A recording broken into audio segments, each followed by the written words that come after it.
My name is Joan Shillington, and I would like to read to you a poem today from my book, Let This Lake Remember, published by Frontenac House in the fall of 2020 with their quartet.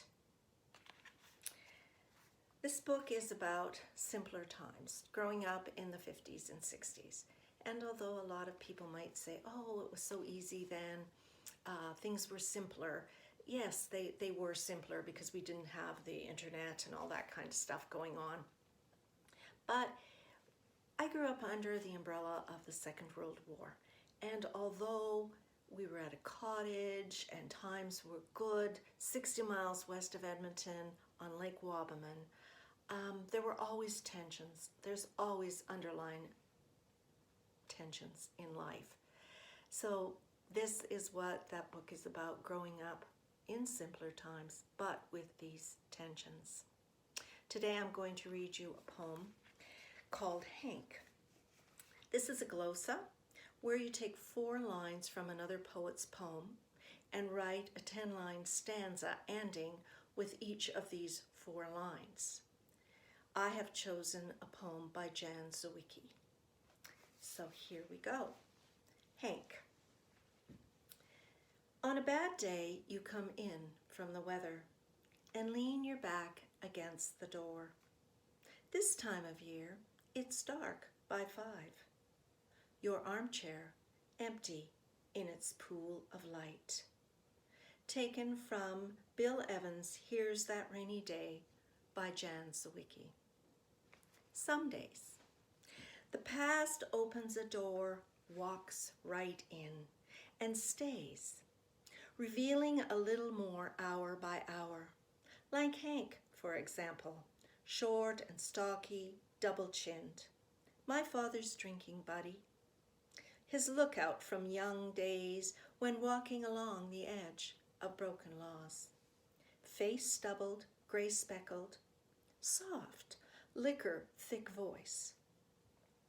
I love to remember him stomping through the back door on a kick of wind, leaning down to undo his laces, hanging his hat and worn leather-fringed jacket on a peg, saying, on a bad day, you come in from the weather. He insisted on accompanying me for my first drink at the Entwistle Hotel bar when I turned 21. We chuckled together that this was an odd novelty, as if we hadn't sampled a few batches of moonshine, or I hadn't spent hours waiting for him, Dad, Mom, and Marie with a Coke and chocolate bar, or my baby bottles hadn't cooled on dry ice in a wheelbarrow beside a beer keg. And Hank, laughing so hard he had to pause when we arrived, lean his back against the door. He was there that day of my last day of my childhood, stepping from an RCMP patrol car, shoulders slumped, haggard. Everyone emerged except our neighbor, still missing. Lip blue, Hank stripped while my mom held a towel. Skin goose-pricked, wrapped in an army surplus blanket like a mummy, he turned slow before the burning flames. Told how he and our neighbor, draped over the boat's hull, rode out waves, wind, lightning, thunder. How they talked and talked. Then, one flash he was there, next, gone. But now, this time of year, it's dark by 5. And my parents tell me he was hospitalized with pneumonia for a couple of weeks. Home now, on the mend. Not to worry.